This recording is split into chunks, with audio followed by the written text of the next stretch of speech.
Escucha bien, porque va a ser lo último que te digo.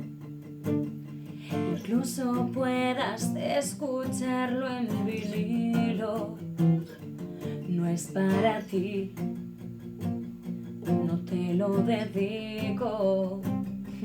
Y ahora que solo escribo lo que de mi boca nadie va a saber. Será elegante, más importante que hablar sin conocer. No es para ti, es para mí.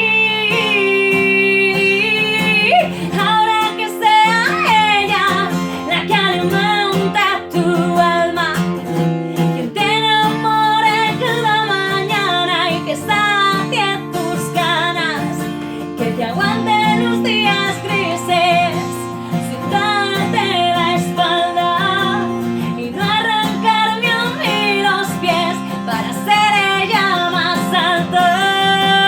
Ahora que sea ella la que alimenta tu alma, que te enamore cada mañana y que sacie tus ganas, que te aguante los días grises sin darte la espalda y no arrancarme a mí los pies para ser ella más alta.